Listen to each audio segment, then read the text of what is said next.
What's up, ladies and gentlemen? Today we're going to talk about speed training. Let's get it popping. So what is speed? Speed is how quickly we can perform some sort of activity. For this PowerPoint slide set, we're going to be talking about how quickly we can run. And we can run in a couple different categories. Number one, we can focus on running linearly or in a straight line. That would be considered to be linear speed. We've also got lateral speed. Essentially what speed is when we change directions, maybe going from forward to backwards or side to side there. Two different types of categories of speed that we'll talk about in this PowerPoint slide set. So whenever you're trying to get as fast as you can there, the biggest thing, if you could take anything away from this PowerPoint slide set, is that we need to focus on quality over quantity all the time there. Meaning that you need to be fresh in order to be able to move as quick as you can. If you're not fresh and you try to perform speed training there, all you're going to do is get better at running at slower speeds. You're not going to get better at running at top speeds or as fast as you can. Number two here, if you want to get faster here, you need to make sure you try to train with maximum effort, meaning that you're trying to run as quickly as you can. Just like hitting a baseball or shooting a basketball shot is a skill, sprinting itself is a skill. Therefore, we can improve our sprinting skill there with practice. While we can work on our speed at any ages there, it's oftentimes developed best at the following ages. For boys, typically between 7 to 9 years of age and 13 to 16. For girls, 6 to 8 and 11 to 13.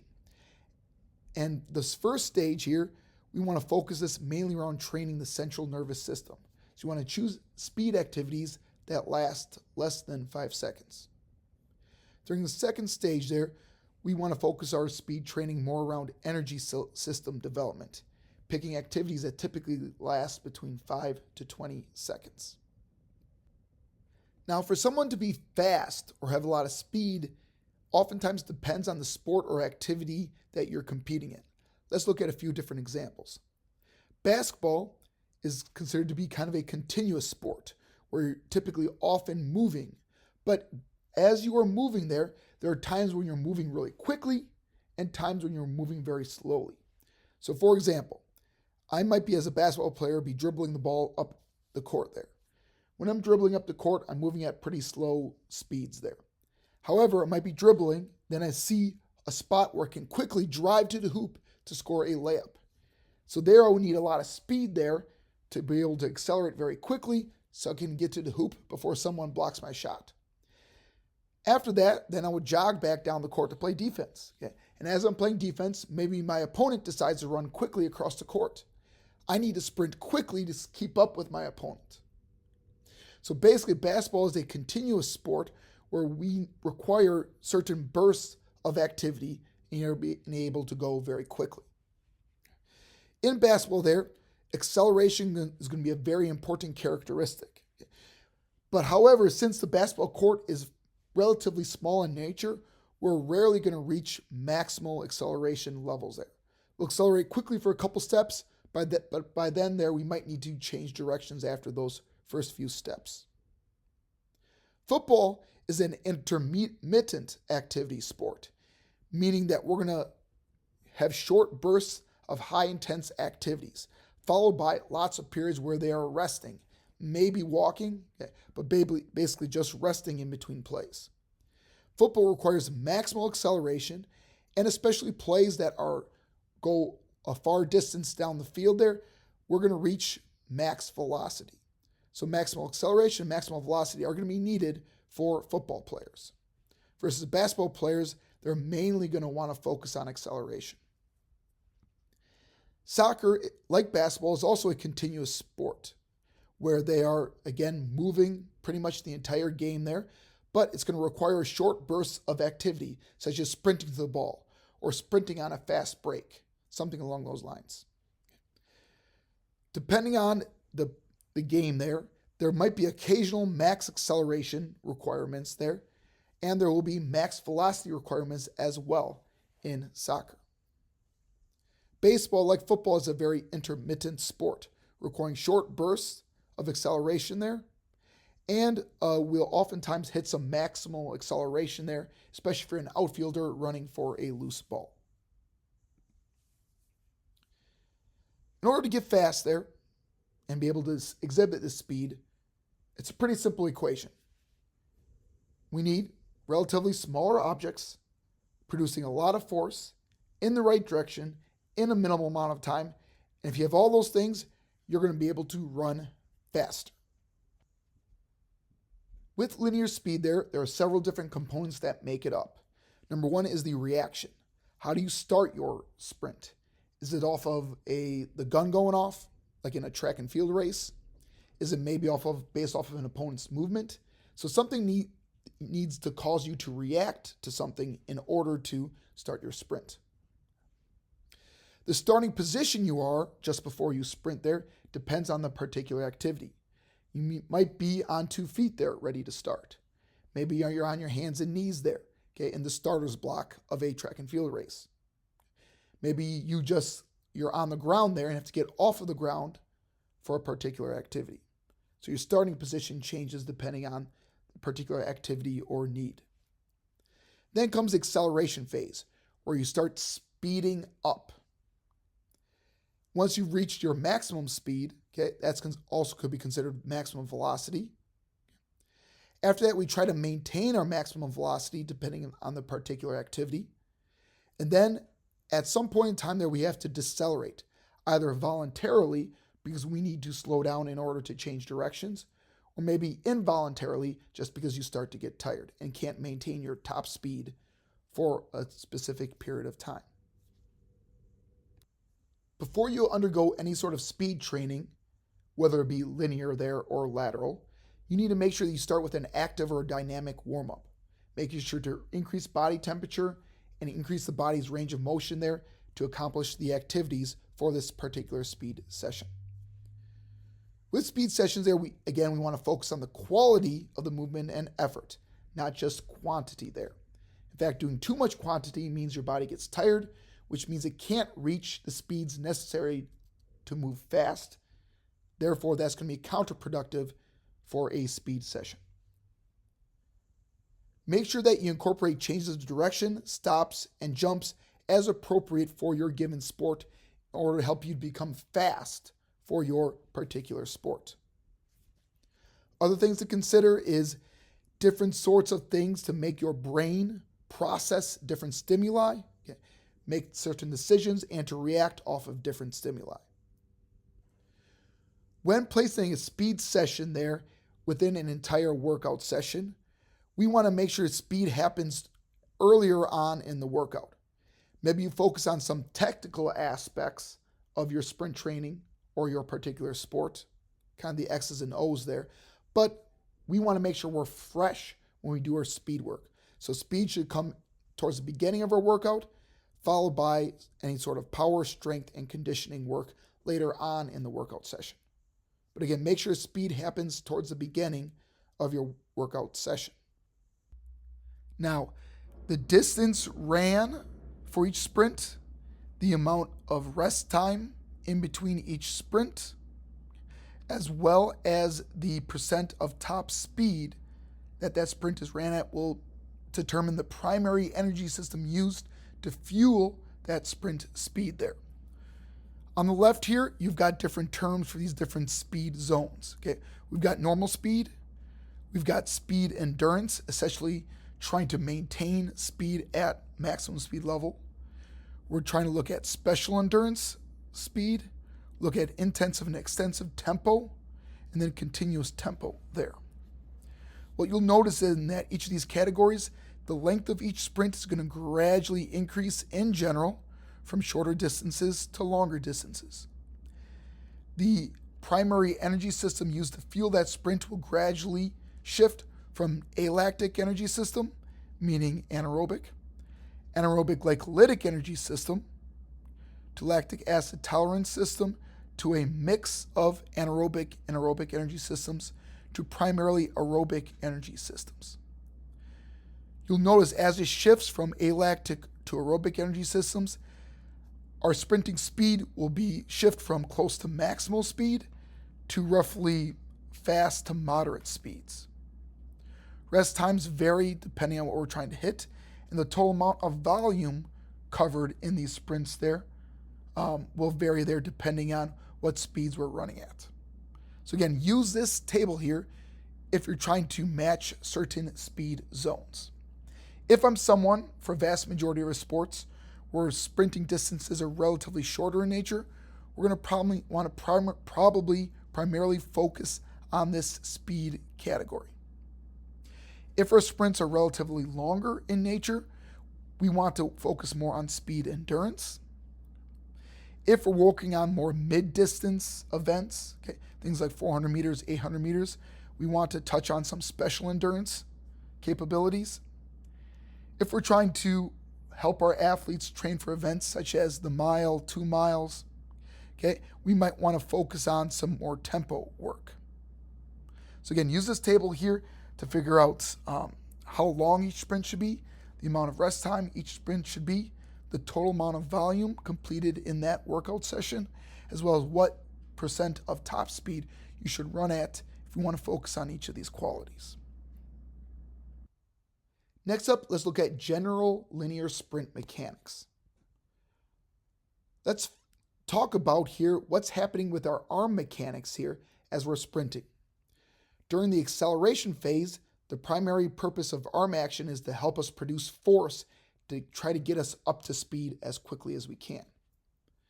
At max velocity, arm action is primarily used there to help assist you with balance. One important thing to note here is our arm action when we're sprinting. We need to focus about the rotation of our arms at the shoulders, not at the elbows. Yes, our elbows will extend and flex there, but we need to focus primarily about what's happening at our shoulders, not at our elbows. When we're sprinting here, we want to try to drive our arms forward and backwards as far as we can here with our shoulders. The way our elbows bend will typically follow this pattern here. The front side, when the arm comes forward there, that angle is going to be roughly around 60 degrees or less. Now, as the arm comes through, gets closer to the hip there, the elbows will be at roughly a 90-degree angle. But then at the back side there, when the arm gets behind you, that arm angle will be roughly 100 degrees or greater. So notice here, in these two pictures here, the front arm elbow angle is going to be roughly around 60 degrees. The backside arm angle is going to be roughly 100 degrees or more. Now let's focus on acceleration to start. What is going to be our starting position going to look like, and what is our set position going to look like? And this might change there depending on what stance you're coming out of. But if we think about things in terms of coming out of the starting blocks in track and field, we want our feet to be positioned behind the starting line at specific positions. Typically, our front foot is going to be 2 foot lengths back behind that starting line. So 1, 2, that's where our front foot starts. Our back foot is going to be 3 foot lengths back. So 1, 2, 3. Our hands should be about shoulder width apart, and our fingers should be bridged to support our body weight. So notice this triangular position here. That's going to be that bridged position. Head is going to be rounded, helping us to stay relaxed, and our weight should be evenly distributed so we don't fall over. Now on the set position, just before the gun goes off, we want to raise our hips off the ground. Our hips should be above our shoulder level. We should shift our hips up as high as we can so that our front knee is at about a 90-degree angle and our back knee is at roughly about a 120-degree angle. The shins themselves should be 45 degrees or less with the ground, and they should be about parallel in nature. As for our weight, we need to shift our weight as far forward as we can without falling over. This is going to be very uncomfortable. We are going to feel a ton of pressure on our hands, which is why we need this arched position. You should feel like you're almost going to tip over. That's how far forward we need to shift our weight. It needs to be uncomfortable because that's going to assist us in helping us to explode out of the blocks so we can start accelerating very quickly. As we accelerate out of the blocks, during the first few steps of our sprint there, what we want to see are several different things. Number one, we want to see a big split of our arms and legs. So notice how far apart our arms are. Likewise, notice how far apart our thighs are. So big split of our arms and legs. Number two, notice this forward lean here. We don't want to be up and down when we're accelerating in our sprints. We want a good forward lean. Additionally, we want to notice a neutral posture. Neutral posture meaning our head and torso there are in alignment there. As we're accelerating, we want to focus on complete pushes and triple extension of our legs. So notice here that our back leg has completely pushed through the ground. And I know this here because my hips, knees, and ankle are all extended out in a straight line. When we're accelerating, we want a low heel recovery. What this means is we want this heel of the leg that's driving forward, we want it to be close to the ground. We don't want to see this heel up close to her butt. If it's up close to her butt, she's going to be slower accelerating. We want to keep this foot close to the ground so that it can quickly strike the ground again to help us accelerate quicker. Essentially, when we accelerate, we want to think about ourselves kind of like an airplane. So as our airplane runs or rolls down the runway, it is very close to the ground. Likewise, we want to be close to the ground there as we're accelerating out of the blocks so that we can pick up speed and gradually increase from there. But we need to stay low when we accelerate, just like an airplane stays low on the runway when it accelerates. Here are a few different coaching cues that might help you when you're coaching your athletes to accelerate. Number one, punch knees forward. So driving those knees forward. Number two, push the ground away. That might be a good coaching cue. Some people, especially if you're a gearhead and like cars there, might want to think about your legs acting like pistons. Punching, punching, punching, punching. Another thing that might help is think about push, push, push. Another cue might be hammer feet back. Hammer, hammer, hammer, hammer. All those are good cues to your athletes to help them accelerate the way you want them to. Now, before we hit top speed, we reach the transition phase. What you should notice there is a continued progression of body angles from low to high, meaning as you accelerate faster and faster, your lean will gradually become more upright. So notice in this position here, this particular sprinter is still leaned forward, but the lean is much less compared to this sprinter right here. So you're going to gradually go from a low lean to gradually standing more upright there. Notice here that posture is preserved. So just like this athlete during the acceleration phase has a good posture, during this transition phase, this athlete also has a good posture. Another thing, what you'll notice here is that there's a higher heel recovery during the swing phase of a sprint, meaning that your heel, instead of staying low to the ground, it's going to gradually get closer and closer to the athlete's butt during this transition phase. During transition phase, you might say gradually rise up. You might say cheek to cheek, this specifically referring to where your hands are going.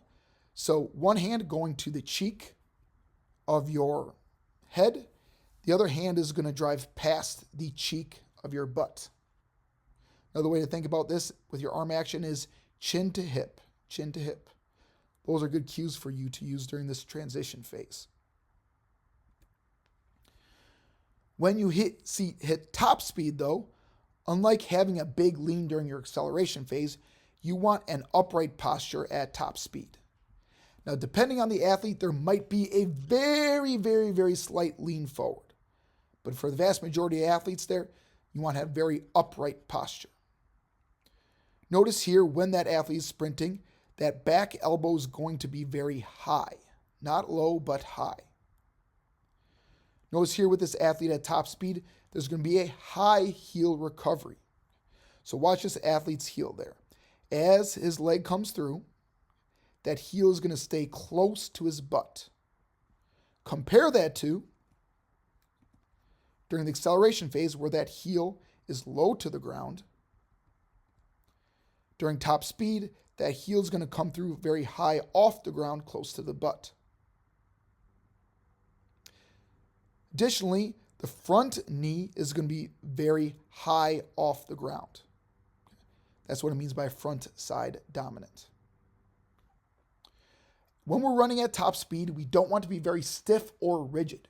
We want to be very relaxed, especially in our face, shoulders, and hands.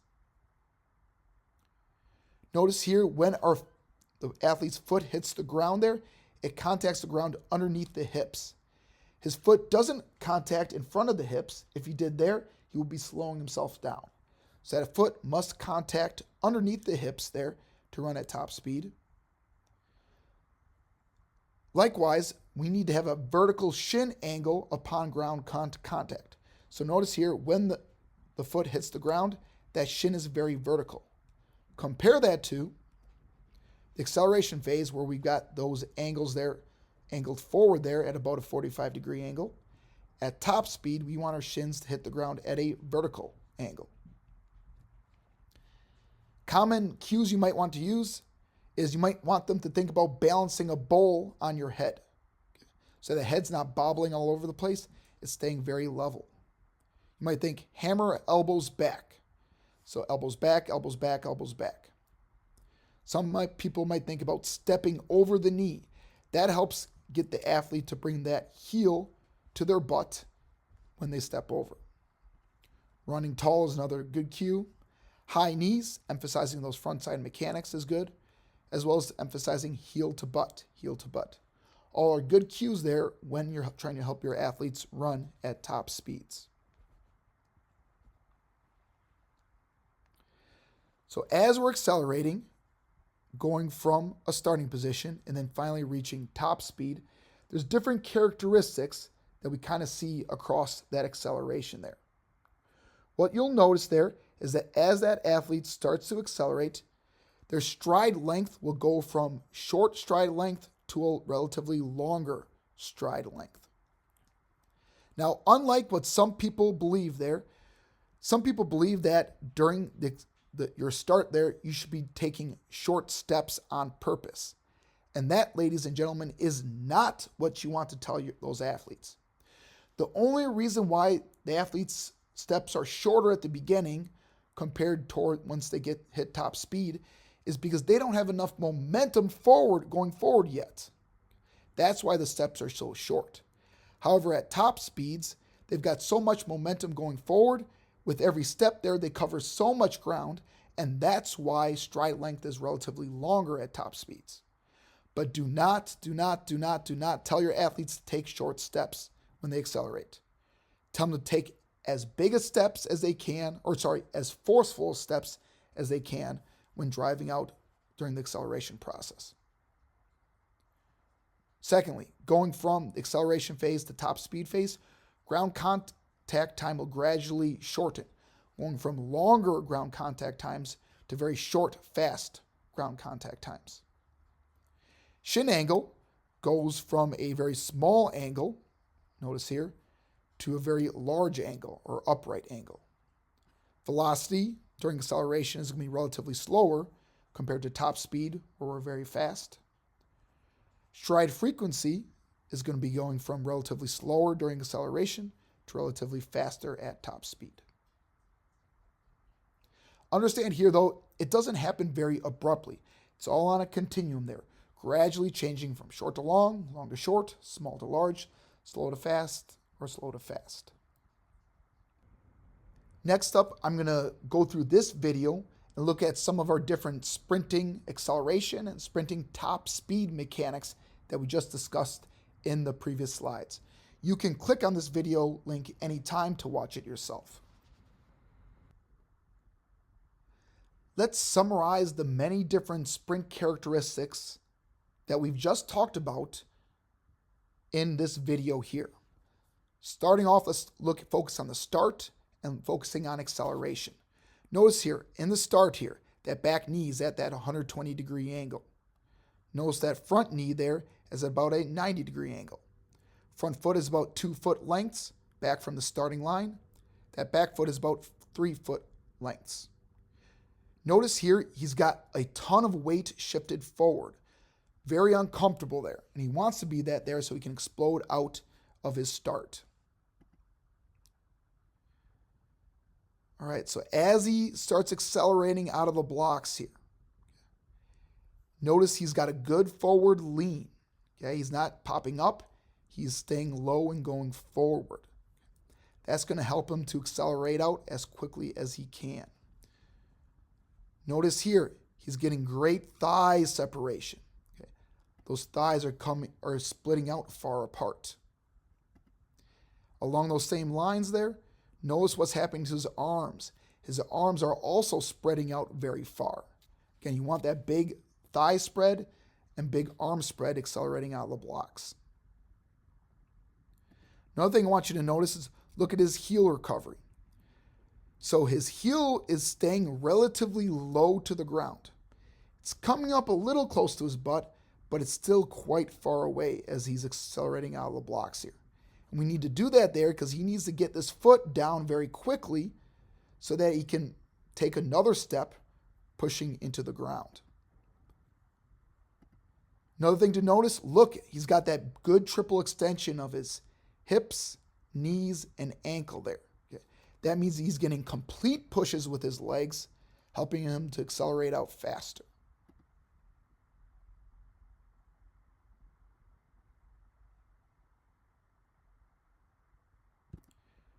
All right, now we're looking at some top speed running. Let's look at Usain Bolt here, okay, one of the fastest sprinters ever. Notice he's got a very tall posture there. His head is very level.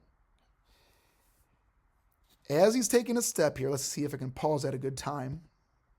Good. This is a great pause here.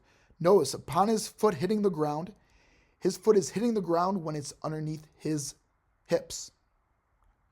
Notice here, his heel is very close to his butt.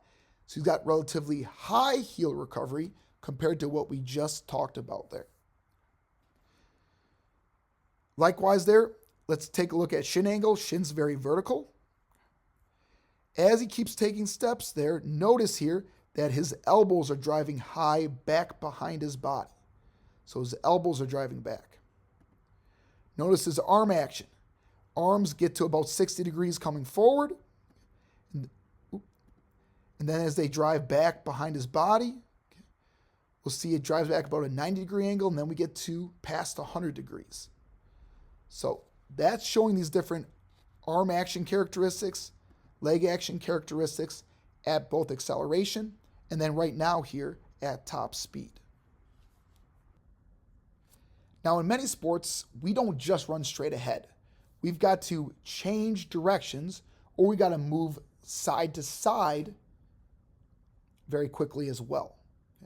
So we consider moving side to side lateral. So the next few slides are going to focus on lateral speed and agility components. With that, there are those different components. Stance is going to be critical. Your first step is going to be critical. And changing direction is going to be critical. Again, we'll talk about these components in the next few slides. For many sports there, our lateral speed and agility stance is going to look something like this. We want a good, stable base, and that's because we need to be ready to move in any direction there. So that means feet are going to be a little bit wider than shoulder width. We're going to have a bend in our knees, hips, and ankles there. In general, our shins are going to be roughly parallel to our torso angle. Our head is going to be in some sort of sport-specific position, oftentimes looking straight ahead. And our arms and hands are going to be in a sport-specific position as well. For these particular athletes, this football player, before the ball snapped, he's got his hands at his knees, ready to move.